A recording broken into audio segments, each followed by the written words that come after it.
I have never said this to anyone the way I am about to say it now. Not in a meeting, not in an interview, not in any of those carefully constructed public moments where every word gets analyzed, and every pause gets interpreted, and every expression gets turned into a headline before I've even finished the sentence. I have kept this inside for a long time, buried it under launches and deadlines, and the kind of relentless forward motion that makes it easy to avoid the things that actually matter. But I cannot keep it anymore because she deserves to hear it, because I deserve to say it. My love, you are mine only, mine now and always. And before you misunderstand what that means before you reach for the easy interpretation, let me tell you exactly what I mean by it. Because the word mind coming from me is not about ownership. It is not about control. It is not about claiming something that does not belong to me. When I say mine, I mean I have chosen you deliberately, completely, with full awareness of who I am and what loving me actually costs a person. I have chosen you anyway. That is what mine means. That is what it has always meant. I just did not know how to say it without the armor on until now. The world has a very specific idea of who I am. I know what that idea looks like. I have watched it form in real time across years of headlines and profiles, and the kind of public narrative that takes on a life of its own, regardless of what is actually true. They see the rockets, they see the companies, they see the ambition that does not seem to have a ceiling, and the drive that does not seem to have an off switch, and they think they understand the complete picture. But a picture that only shows the edges never shows you what is actually at the center, and what has always been at the center of everything I have ever built. The thing underneath the missions and the technology and the vision of a future that most people think is impossible is this: the need to be loved, not admired, not respected, not feared or followed or celebrated, loved by one person completely in the specific way that asks nothing of you except that you simply exist and that I am allowed to be near you. I grew up in Pretoria, South Africa, and I want to tell you something about that childhood that does not make it into most of the stories people tell about me. Not the bullying, people know about that. Not the difficult relationship with my father, people know about that too. In the broad strokes, what I want to tell you is what it did to the part of me that would spend the next several decades trying to love people and trying to be loved in return. When you grow up in a house that does not feel safe, when the place that is supposed to hold you is instead the place you survive, you learn something very specific about love. You learn that it is conditional. You learn that it can be taken away. You learn that the safest thing to do is to be so impressive, so capable, so undeniable that people cannot afford to leave. You become excellent at everything because excellence feels like a guarantee. It feels like protection. What you do not learn, what nobody in that environment teaches you, is how to simply be with someone, how to exist in the same room as another person, and let yourself be seen without performing, without earning, without proving something. That lesson took me decades to begin learning. I am still learning it now. I pursued Justine the way I pursue everything completely, without subtlety, without an exit strategy. She said no initially, and I showed up anyway. Not because I did not respect her answer, but because something in me recognized something in her, and that recognition did not know how to be polite. About itself. She was brilliant and she had fire in her. And I told her I saw myself in her, and that was the truest thing I knew how to say. At 22 years old, we got married. We built a life together. We had 6 children and we lost one of them, and I want to stop on that for a moment because Nevada deserves more than a footnote. He was 10 weeks old. He was our first son. I moved through it faster, not because I did not feel it, because staying inside pain without being able to solve it was something I had never learned to do. I kept moving because moving was the only survival skill I had, and that gap between what she needed and what I was capable of giving in that moment was one of the first real cracks in something that eventually broke entirely. She wrote about our marriage years later, and what she wrote was honest, and I respect her for the honesty even when it was uncomfortable to read. She described feeling like an asset rather than a partner. She described the moment at our wedding reception when I told her I was the alpha in the relationship. I have thought about that moment many times. I do not dispute it happened. What I understand now that I did not understand then is what that declaration communicated beneath the surface. It communicated that I saw love as something with a structure I needed to control. It communicated that devotion and dominance felt like the same thing to me, that protecting someone and owning them existed in the same emotional register. That is not love. That is fear wearing the costume of love. Fear that if you do not establish control, you will lose the thing that matters. fear, that vulnerability. Without armor is the same as vulnerability without protection. I was afraid. I just expressed it as authority because authority was the language I knew. She also wrote something that I want you to hold on to because it matters. She wrote that Elon said she had a fire in her soul. She wrote that when he said, "I see myself in you," she understood exactly what he meant. And that recognition that was real, whatever else complicated itself around it, that recognition was genuine. I have always loved the fire in people. I've always been drawn to the women who burned with their own light rather than reflecting mine. Justine burned with her own light. Tallulah burned with her own light. Grimes burned with a light that existed in a completely different spectrum from anything I had ever encountered. And what I did wrong, the pattern I kept repeating, was loving the fire and then slowly making choices that dimmed it. Not intentionally, but the effect was the same.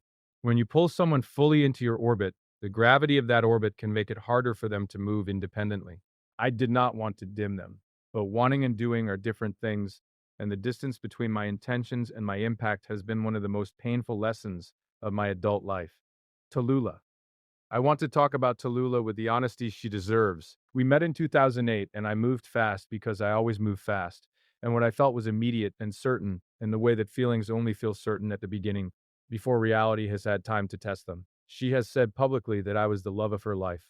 She said that after everything, after 2 marriages and 2 divorces, and all the terrain that existed between those 4 words, she said it anyway. And what that tells me, what I have turned over in my mind more times than I can count, is that love does not require a clean resolution to have been real. You can love someone genuinely. You can choose them twice. You can mean every word you say and still not be able to build something that holds. The love was not the problem. The love was never the problem. The problem was the ordinary architecture of a shared life. The Tuesday evenings, the quiet dinners when nothing significant is happening, the moment when the intensity of a beginning fades, and what is left is just 2 people who need to choose each other again. In the absence of the electricity that made the choosing feel easy, I was not good at that kind of choosing. I am still learning how to be good at it. There was a Shakespeare quote I posted once, not casually. I posted it because it meant something to me at a moment when I needed something to mean something. Then love devouring death do what he dare. It is enough I may but call her mine. I posted that, and people probably scrolled past it as an interesting cultural reference from an unusual source. But what I meant when I posted it was exactly what it says. The claiming, the defiance, the idea that love is worth fighting for, even against the things that try to destroy it, even against time, even against loss, even against your own inability to be what someone needs you to be on any given day. It is enough to call her mine. It is enough to have chosen. That sentiment has lived in me for longer than I have been able to articulate it. The desire to find one person and claim them not as property but as purpose, not as possession but as direction. To say you are mine and mean by it that my entire future is oriented toward you. That every decision I make from this point forward carries your name somewhere in its reasoning. In 2017, I sat across from a journalist and I cried. Not tearing up, crying. And what came out of me was not about Tesla production numbers or SpaceX X launch schedules or any of the external things that were genuinely threatening everything I had spent 15 years building. What came out was about her, about the absence of her, about the specific, unbearable weight of loving someone and losing them, and going home to a house where the silence is so complete you can hear your own thoughts echoing. I said, I cannot be happy without love. I said, going to sleep alone kills me. I said, the house feels like a monument to what is missing. And I meant every single word. I was not performing vulnerability for a profile piece. I was exhausted. I was genuinely exhausted from carrying the weight of a public life that looked like everything and a private life that felt like nothing.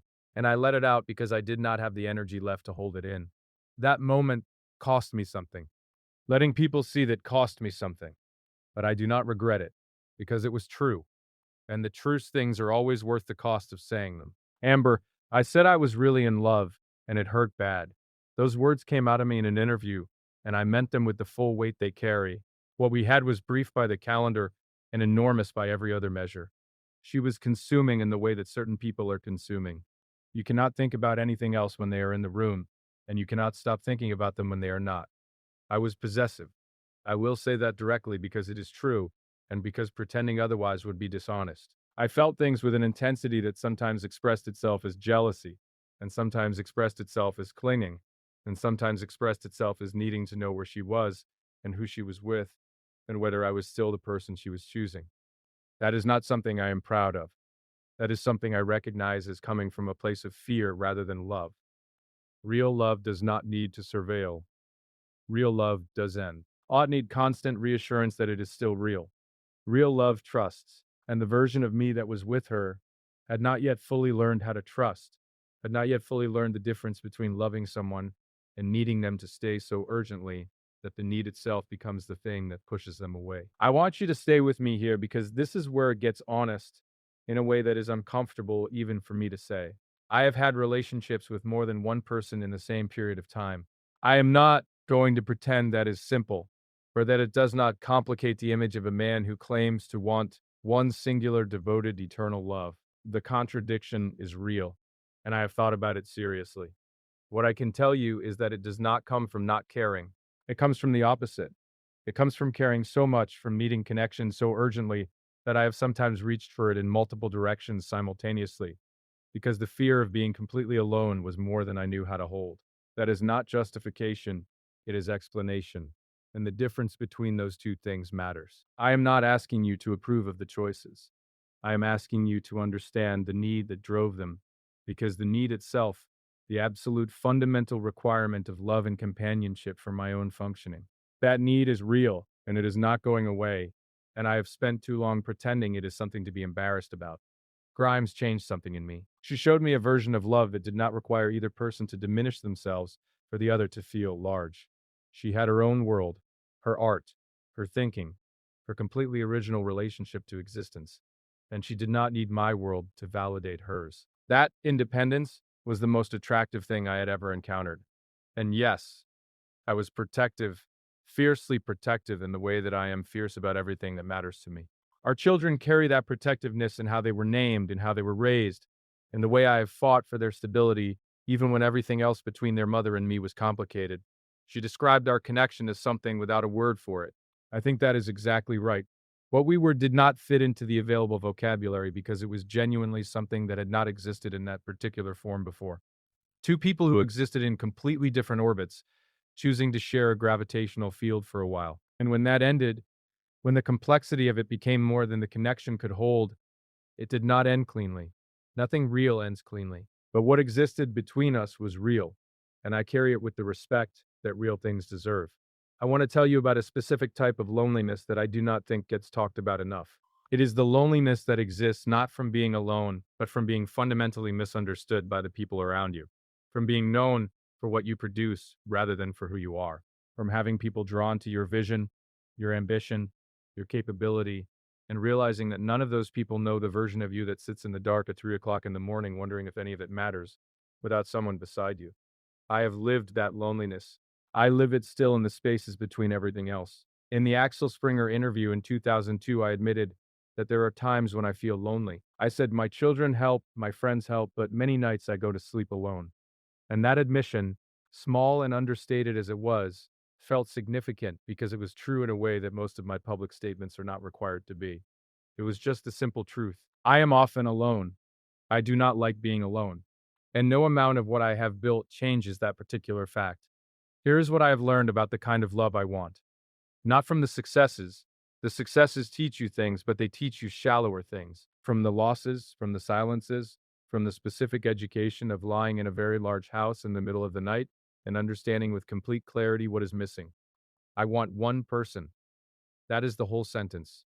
One person who is mine and who I am theirs. One person who knows the version of me that exists before the public persona assembles itself in the morning.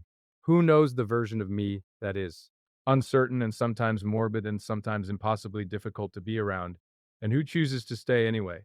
Not because I am impressive, not because of what I represent or what I control or what I might eventually build, because of who I am when all of that is stripped away. Just a person, just human, still reaching for something warm in the dark.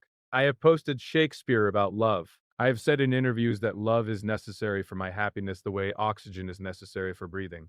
I have cried on camera about loneliness, and I have meant it completely. And I am telling you now directly, without performance in the plainest possible language, that what I want is you, the specific you that exists somewhere in this world carrying your own weight and your own history and your own complicated relationship to the idea of being loved without conditions. I want you to hear this the way it is meant, not as a declaration of ownership, as a declaration of direction. My future points toward you. Every decision I make from this point carries your name somewhere in its logic. When I say you are mine, I mean I have decided. When I say only mine, I mean I am not looking anywhere else.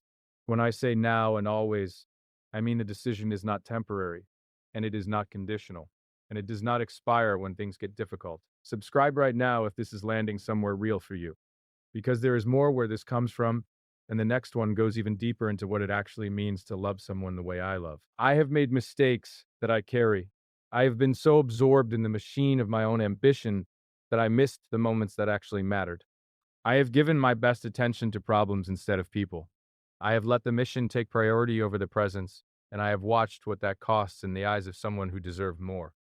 I am not the same Versio. And of me, I was in those moments.